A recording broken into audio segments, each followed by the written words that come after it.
Donc aujourd'hui, chose fantastique. Alors cette semaine, il y a eu des nouvelles fantastiques avec des nouvelles photos du télescope spatial James Webb.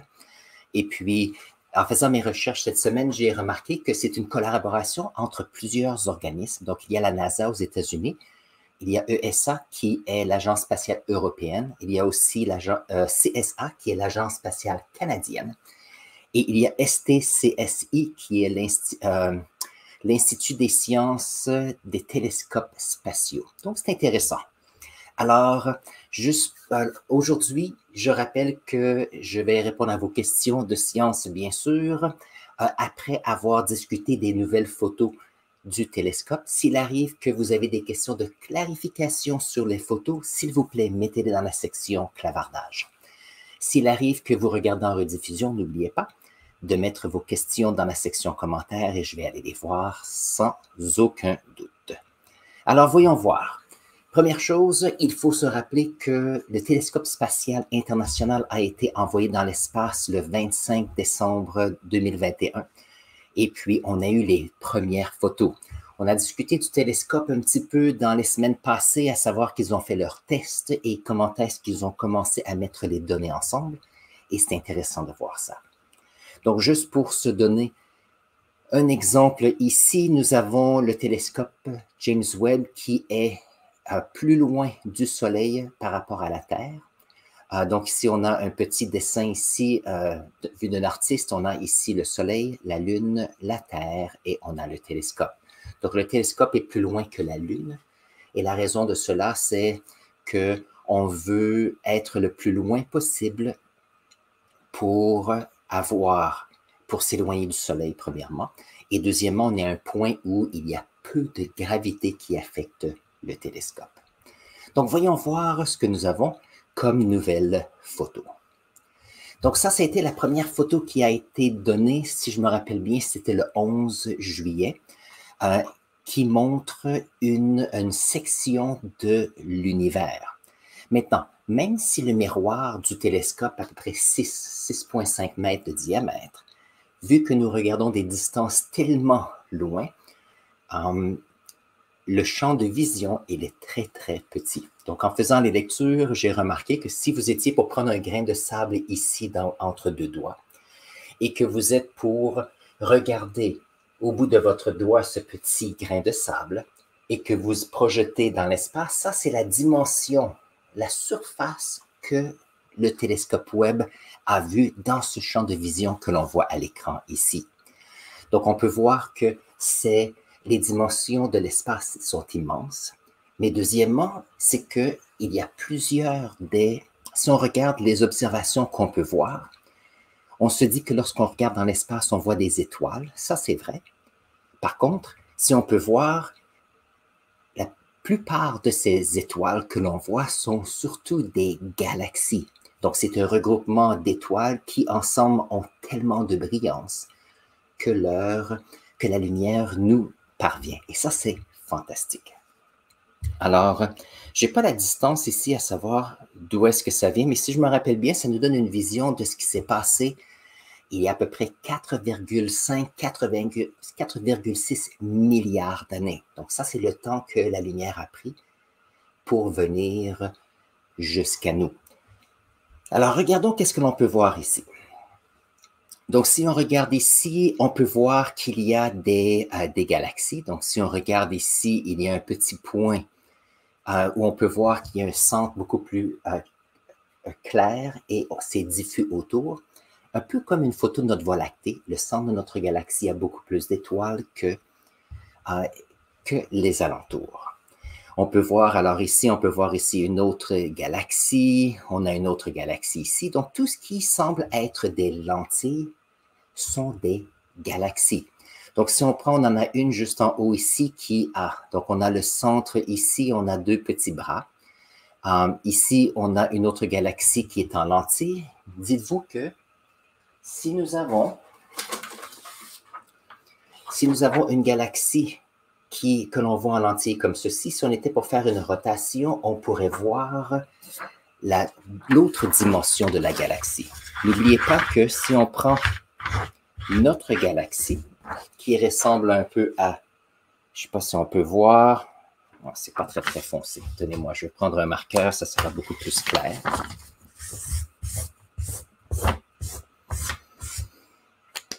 Donc, c'est un dessin un peu rapide, mais ça représente un peu ce qu'on a ici, une galaxie spirale. Si on est pour la mettre de ce côté-ci, on verrait une lentille avec plus d'étoiles dans le centre et moins de chaque côté.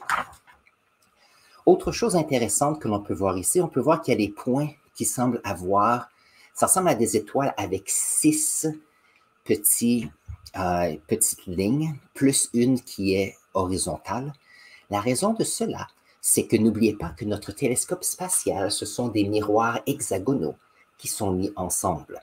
Donc, il y a un ordinateur qui fait un composite des données, mais il peut arriver que lorsqu'on a, on a nos points de référence, qu'on a ces petites lignes qui peuvent apparaître. Mais avec les ordinateurs, on finit par les enlever pour voir ce que l'on veut voir, bien sûr. Voyons voir s'il n'y a pas autre chose qui est intéressant. Ah oui, si on regarde ici, il y a ces petites galaxies qui semblent être déformées ou arrondies. Ça, selon les scientifiques, c'est que, n'oubliez pas qu'on a des distances qui sont très, très, très loin.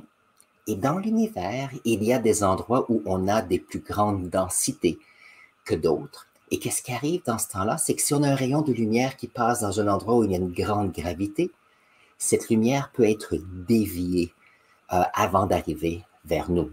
Donc, ici, c'est qu'on a des galaxies qui étaient planes.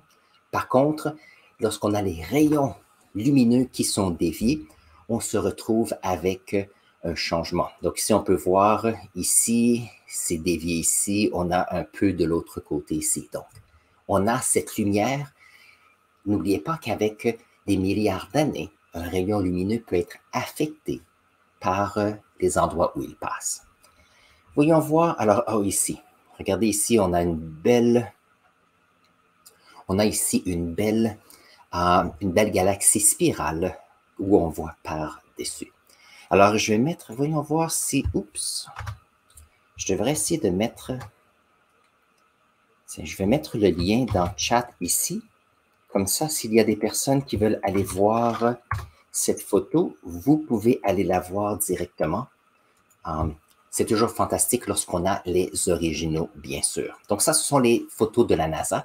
N'oubliez pas que la NASA, lorsqu'elles ont leurs photos, ça devient dans le domaine public. Par contre, vous allez dire, oui, mais les chercheurs qui font des découvertes, comment est-ce qu'ils vont avoir accès à ces informations et être reconnus?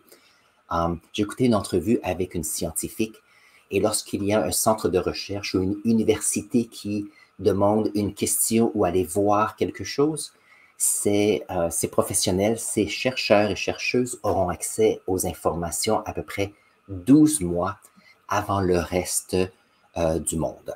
Ça veut dire qu'ils auront les formations et une année pour faire leur recherche, analyser les données pour voir ce qui se passe. Alors, n'oubliez pas que lorsqu'on regarde dans le ciel, on voit surtout des points blancs. Donc ici, on a des différentes couleurs. Donc, bien sûr, ce sont des données qui sont interprétées pour que nous puissions comprendre l'information avec nos yeux. Alors, je vais regarder rapidement qu'est-ce que c'est le spectre électromagnétique. Et la raison pour cela, c'est que nous avons nos yeux à nous, mais le télescope a des récepteurs, des détecteurs de rayons qui sont différents que nos yeux, qui donnent aussi de l'information. Donc, voyons voir. Donc, dans le spectre électromagnétique ici, donc on peut voir qu'on a des rayons ici qui sont très, très près l'une de l'autre. On a ici des rayons où les longueurs d'onde s'allongent jusqu'aux ondes radio ici. Alors, les zones ici, c'est la zone de la lumière visible. Et ça, qu'est-ce que c'est? Ce sont des longueurs d'onde qui peuvent être interprétées avec nos yeux. Ça veut dire que nos yeux sont comme une machine biologique qui peuvent interpréter certaines longueurs d'onde. Donc, la plupart des gens peuvent voir les différentes couleurs visibles, un peu lorsqu'on regarde l'arc-en-ciel. Il y a des personnes qui, avec leurs yeux, point de vue génétique ou autre, peuvent ne pas pouvoir voir certaines couleurs. Et ça peut arriver, bien sûr. Mais si on regarde, ça c'est la lumière visible. Il y a, lorsque les longueurs d'onde se rapetissent, on a ici les rayons UV ou ultraviolets. Donc, ce sont des rayons qu'on ne voit pas. Par contre, si on va passer une journée à l'extérieur et que le soleil va sur notre peau, quelquefois, on peut avoir on appelle ça un coup de soleil, où il y a les rayons ultraviolets qui vont affecter notre peau, augmenter la chaleur et notre peau devient très, très rouge. Donc, on ne voit pas ces rayons, mais on sait qu'ils existent. Il y a les rayons infrarouges qui souvent donnent de la chaleur. On utilise des lampes infrarouges, par exemple, dans les cuisines pour garder certains aliments chauds avant d'être servis. Et on ne peut pas voir ces rayons infrarouges. Par contre, on peut les ressentir. Alors, les photos qu'on va voir aujourd'hui, ce sont des photos qui se rapportent avec des rayons qui ont été reçus dans le télescope, des rayons infrarouges proches, donc de cette longueur d'onde ici, à des rayons infrarouges moyens, donc dans cette section ici. Mais lorsqu'on reçoit l'information avec l'informatique, on peut analyser les données et interpréter les données de façon à ce que nos yeux puissent comprendre ce qui est vu. Nous avons ici chez Fabé qui dit bonjour. Comment est-ce que ça va? Et on a une question sur comment est-ce qu'un appareil prend une photo. Ah, ça, c'est une excellente question.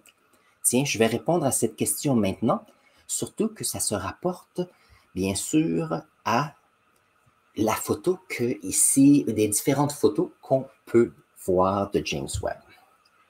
Donc, voyons voir si on peut répondre à la photo, à la question.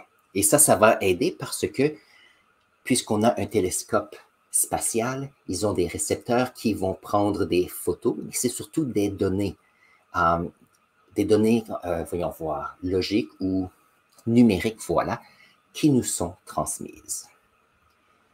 Alors, voyons voir. Où est-ce qu'on est? Je vais passer ici. Donc, alors, si on regarde un peu comment on prend des photos,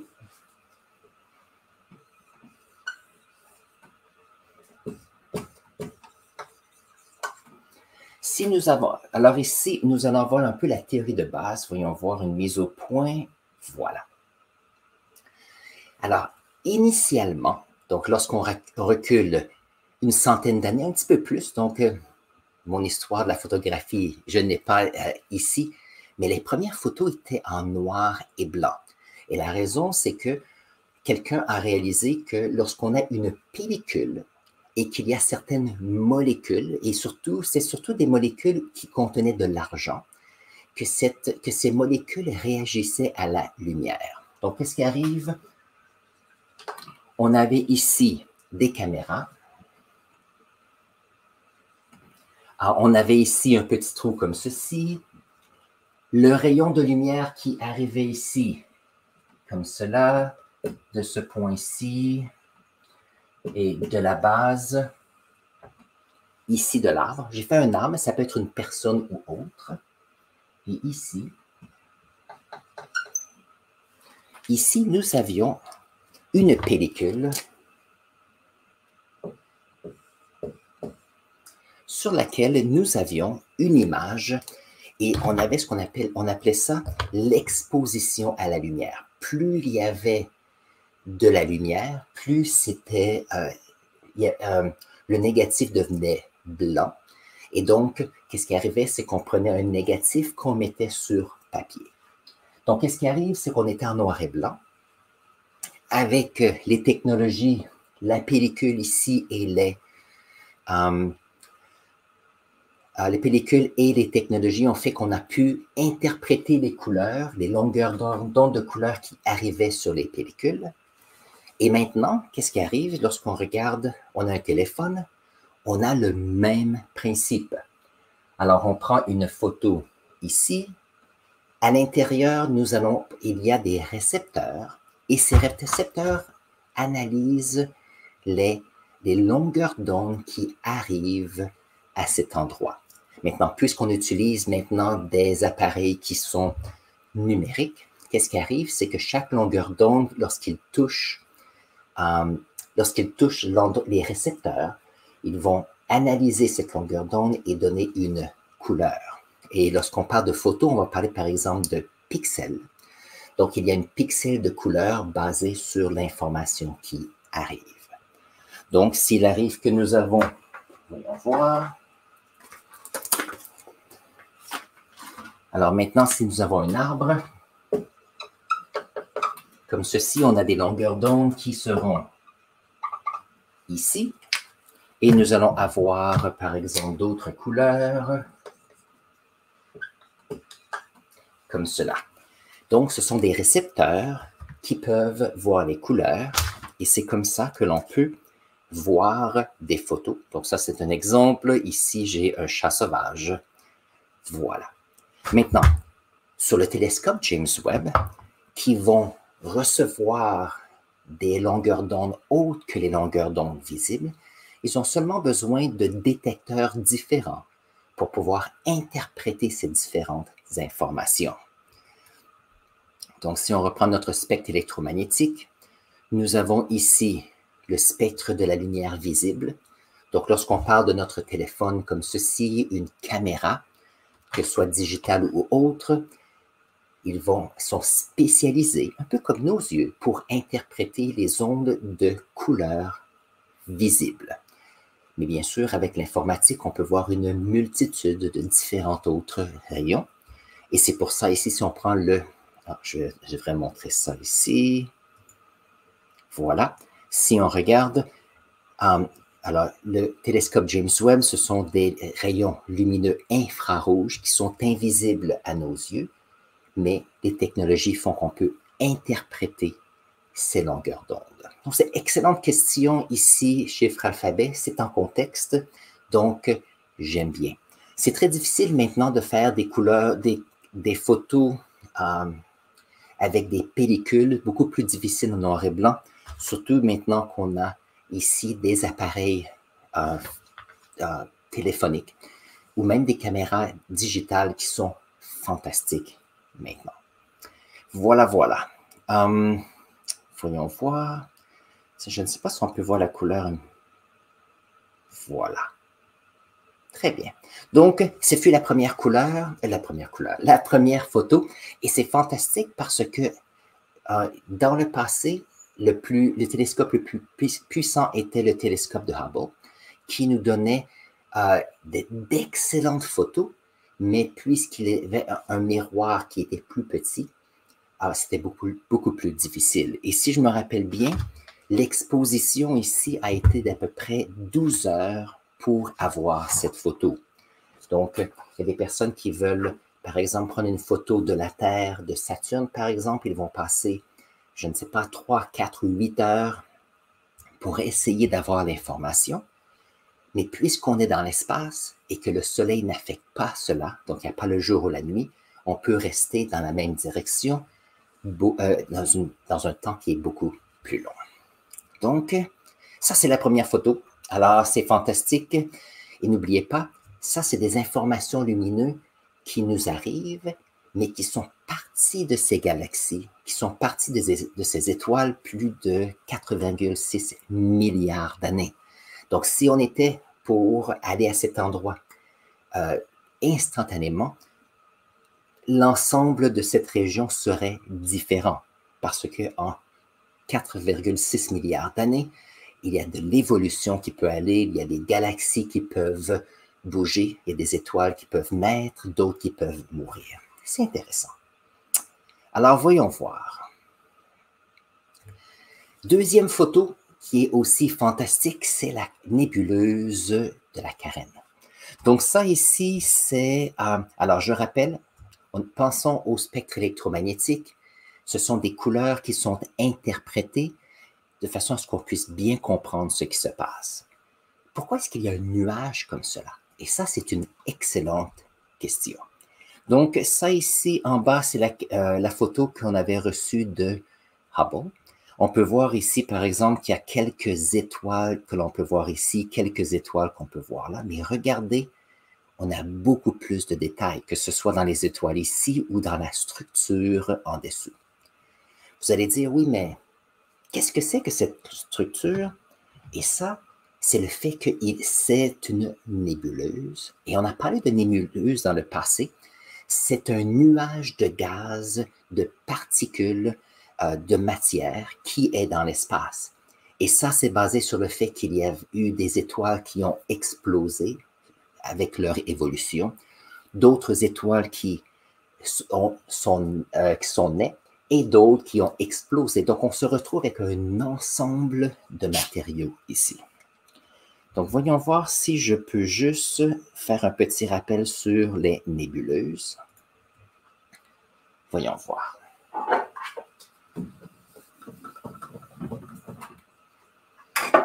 Donc, dans le passé, on avait mentionné que si nous avons une nébuleuse comme ceci, c'est comme un grand nuage de poussière. Avec le temps, il y a certains endroits où il y aura la gravité qui vont regrouper certaines particules, certains atomes, poussière, roche et ainsi de suite. Ceci. Voilà.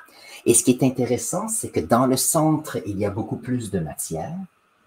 Et donc, éventuellement, on se retrouve dans le centre avec un endroit où les particules viennent ensemble, la gravité augmente, la température et la pression augmentent, de façon à ce qu'il y a des étoiles qui vont naître. Si c'est un petit nuage, on a un soleil ou une étoile dans le centre et on peut avoir des petites planètes qui sont autour et éventuellement, il y aura un système solaire qui sera formé. Ça, c'est une petite nébuleuse comme notre nébuleuse solaire. Par contre, si on a une nébuleuse qui est immensément plus grande, on ne se retrouve pas avec des planètes autour d'une étoile, on se retrouve avec une multitude d'étoiles qui se regroupent. Et qu'est-ce qui arrive, c'est que ici, ici et ici.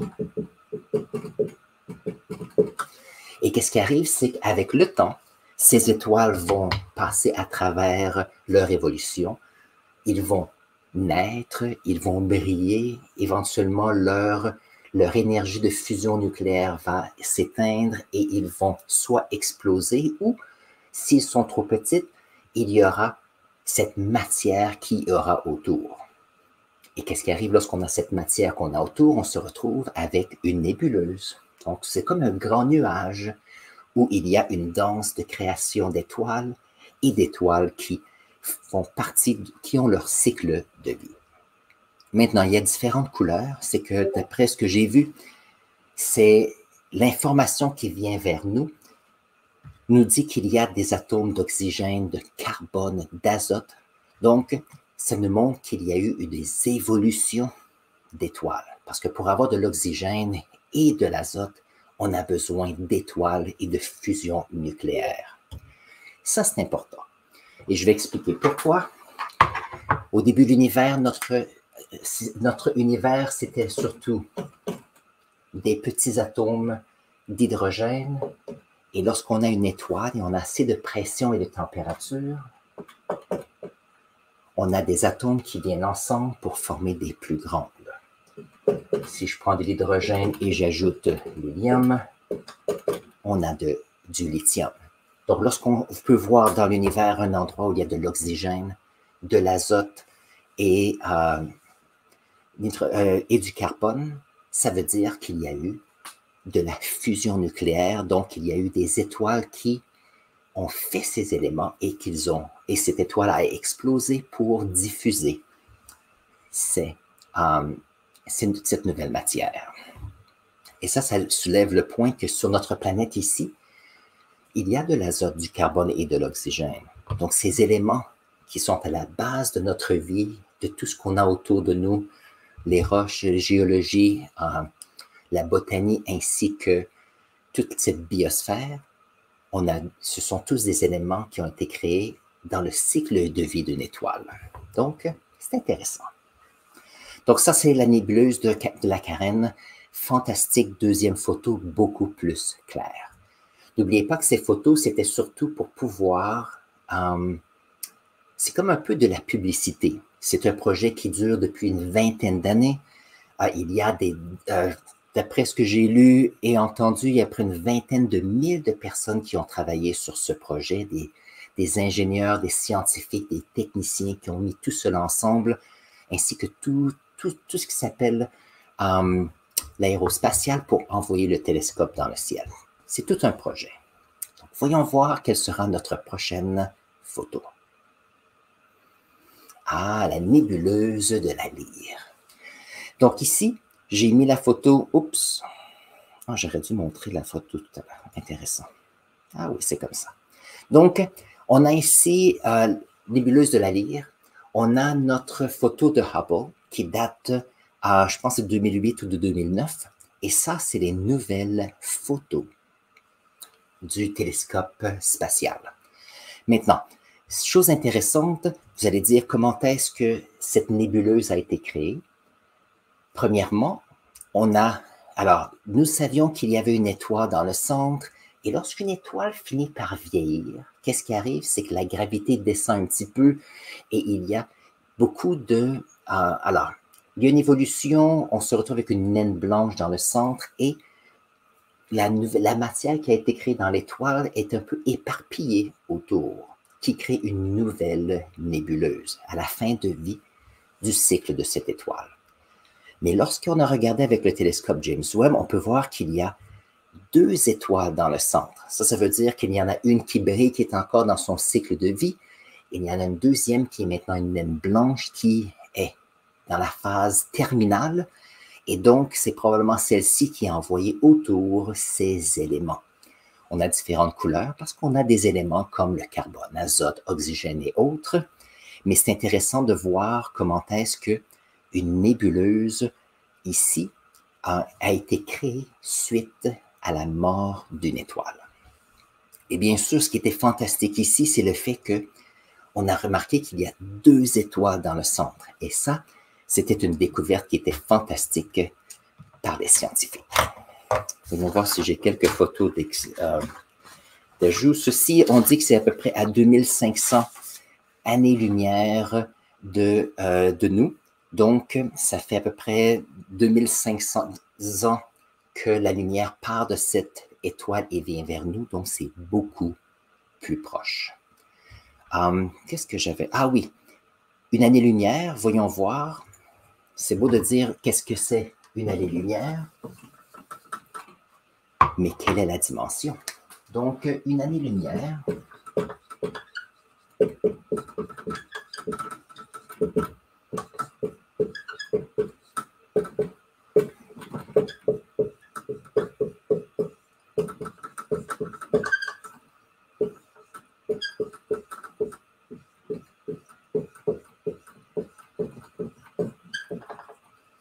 très bien. Donc, lorsqu'on prend une année-lumière, c'est 9,461 fois 10 à la 12 km, ou exposant 12 km. Donc, ça, c'est 1,461 km. Donc, ça ici, c'est milliers, millions, milliards, billions. Donc, on peut voir que ça, c'est une année-lumière.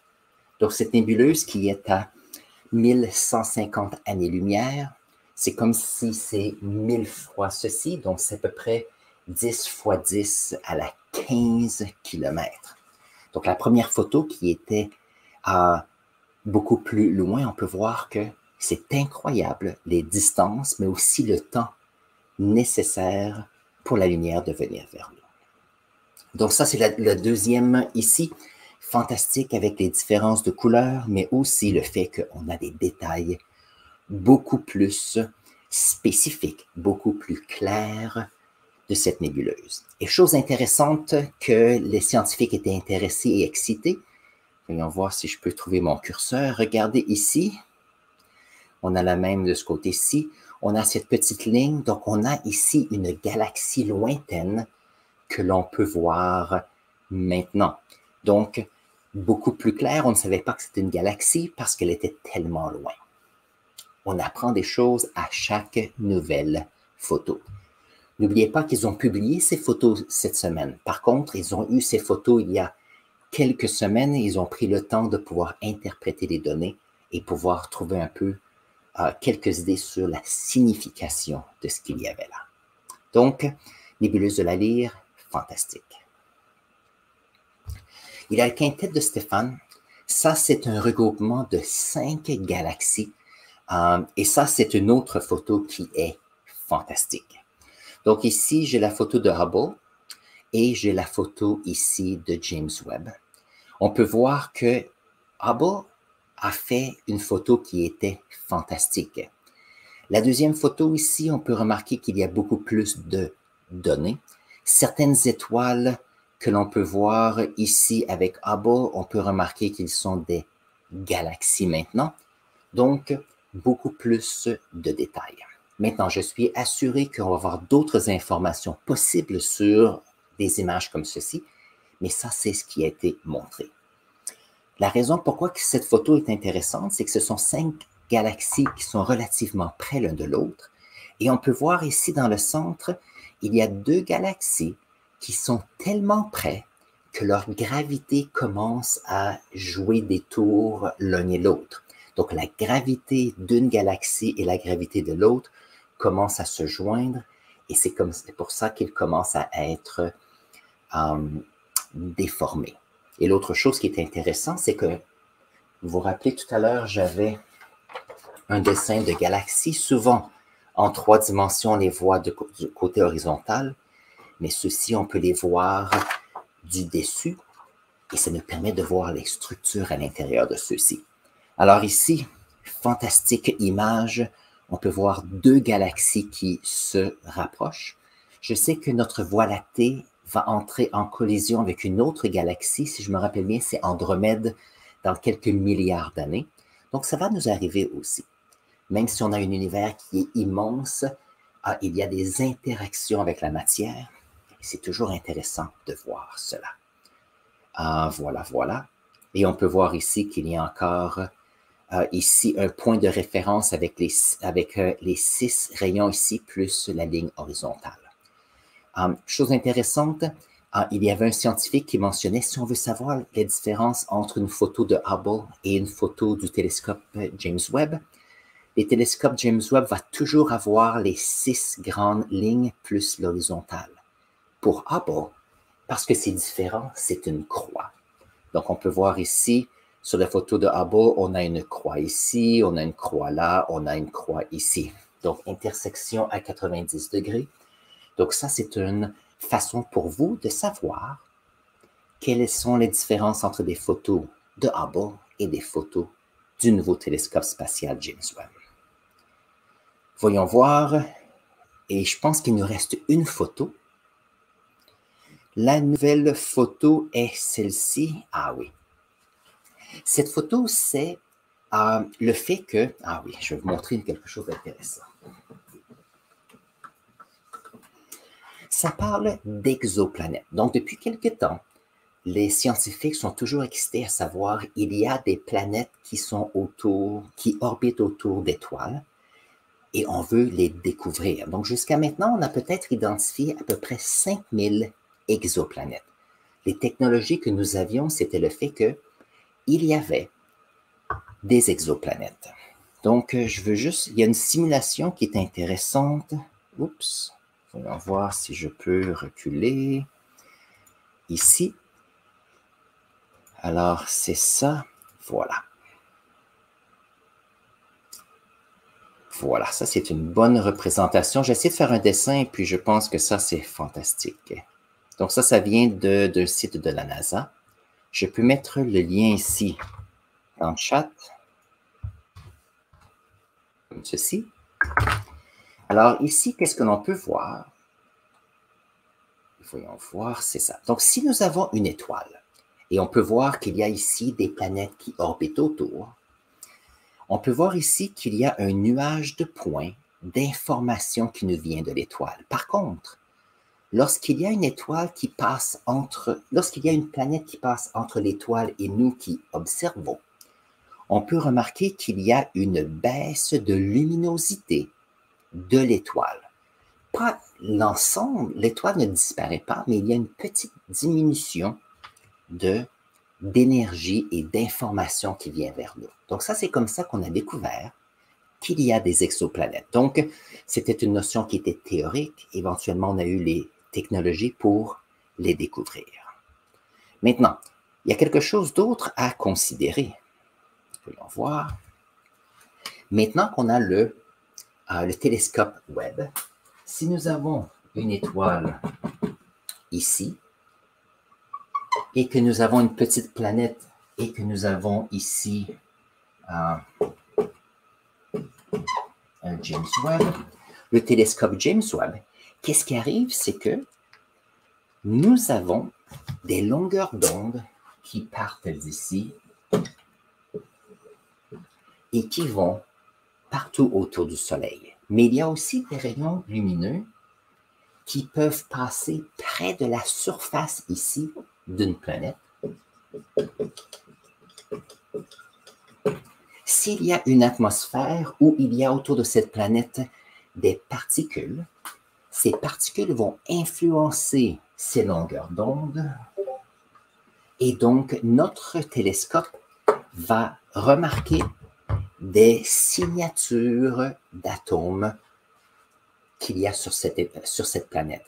Donc, en plus de savoir qu'il y a une étoile, on va pouvoir savoir un peu des conditions ou la composition de l'atmosphère, s'il y en a une, autour de ces planètes. Donc ça, c'est comme une évolution fantastique. On est passé du fait qu'on savait qu'il y avait des étoiles. Deuxièmement, qu'il y avait des exoplanètes. Maintenant, on peut, avec le nouveau télescope, voir quelle serait la composition de ce qu'il y a autour de celle-ci. Et ça, c'est important parce que notre planète, il y a une atmosphère, qu'il y a de l'eau, de l'azote, dioxyde de carbone. Et donc, s'il y a des informations qui nous arrivent vers nous, ça peut être une indication qu'il pourrait y avoir la vie sur cette planète. Est-ce qu'on va vraiment savoir? Pas du tout. Mais c'est quelque chose qui est fantastique tout de même. Donc, retournons ici. Ah oui, c'est intéressant. Maintenant, j'ai mon visage ici. Alors, si on regarde le graphique, vous allez comprendre pourquoi est-ce que lorsqu'on regarde, alors dépendant, ici, on peut voir la quantité de lumière qui est bloquée.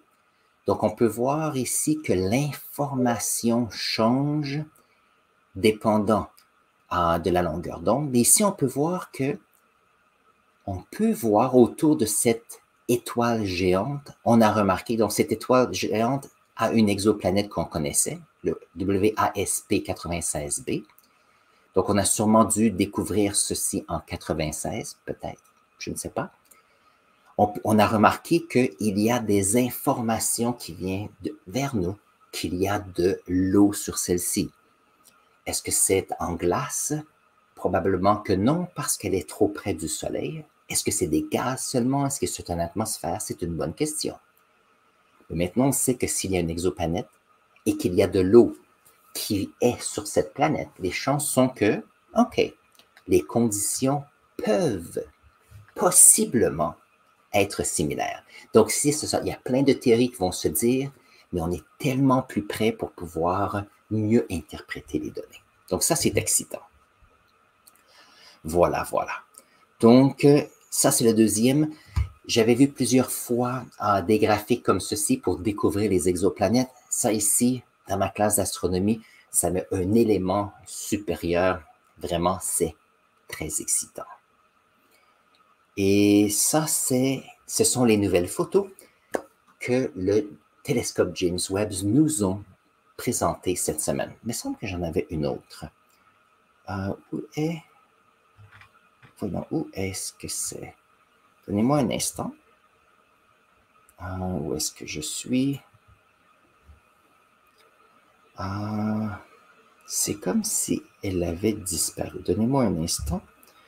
Je vais voir si j'ai effacé. Ah, voilà, j'avais effacé une diapo. Alors ça ici, c'est... alors on a reçu les photos le 13, si je me rappelle bien, non le 12. Et puis le 15, donc hier, on a eu des photos de Jupiter. Donc une chose que le télescope James Webb va faire, c'est regarder l'information astronomique qui vient de très très très loin. Mais on veut aussi utiliser ce télescope pour voir des objets beaucoup plus près. On va pouvoir voir s'il y a par exemple un astéroïde, un objet qui voyage rapidement et les astronomes veulent voir un peu qu'est-ce que c'est. Donc, qu'est-ce qu'on a décidé de faire? On a fait quelques tests et ça, c'est une photo de Jupiter. Donc, Jupiter, n'est-ce pas, est lumineuse ici parce que le télescope est entre le Soleil et Jupiter, donc nous donne de l'information. Ici, le temps d'exposition est à peu près 75 secondes. Donc, c'était un test pour voir, est-ce possible pour James Webb de prendre rapidement une photo d'un objet qui peut bouger rapidement. Donc, Jupiter ne bouge pas très rapidement, mais c'est un des premiers tests. Chose intéressante ici qu'on a pu voir, alors on a Jupiter ici avec cette grande tempête ici, cet œil rouge. On a quelques lunes. Donc, on a Métis qui est juste ici. L'autre lune, voyons voir. Je la voyais, j'ai pas mes lunettes, je ne sais pas où est l'autre lune. Ah, elle est ici. Il y a Thèbes qui est ici et il y a Europa. 3 lunes ici. En faisant la lecture on appelle ça, le relevé de presse, non. Le document de presse, voilà, pour cette photo, on peut voir que ici, aux côtés de cette tempête, on peut voir ce point qui est plus foncé. Ça, c'est l'ombre de Europa sur Jupiter, qui est excitant. La seule chose que je ne sais pas, c'est qu'est-ce que c'est cet objet qui est un peu plus noir. Il se peut que ce soit un astéroïde qui passe entre le télescope et Jupiter. J'ai fait une recherche une dizaine de minutes et je n'ai pas pu trouver la réponse. Donc ça ici, on peut voir, on a une photo qui est visuelle avec des ondes, des ondes électromagnétiques, voyons voir. Et puis ici, on a un autre type d'onde qui nous donne d'autres informations. Donc, n'oubliez pas que le télescope reçoit des informations et dépendant du détecteur utilisé, ça va nous permettre de pouvoir avoir différentes informations. Et chose intéressante que les scientifiques étaient super impressionnés, c'est regarder ici, on peut voir ici une anneau autour de Jupiter, un peu comme autour de Saturne. Elle est très, très petite. Je ne savais pas que Jupiter avait une anneau comme ceci. Alors, ça, c'était excitant pour moi et c'est fantastique. Donc, ça, ce sont les photos que j'ai pour vous aujourd'hui. Si vous avez une question à caractère scientifique, ça me fera plaisir de répondre à celle-ci. N'oubliez pas de le mettre dans la section clavardage en bas. S'il arrive que vous regardez en rediffusion, n'oubliez pas de mettre votre question dans la section clavardage. Et pour être honnête avec vous, avec les recherches des photos, je n'ai pas eu la chance de regarder s'il y avait des questions cette semaine dans la section commentaires.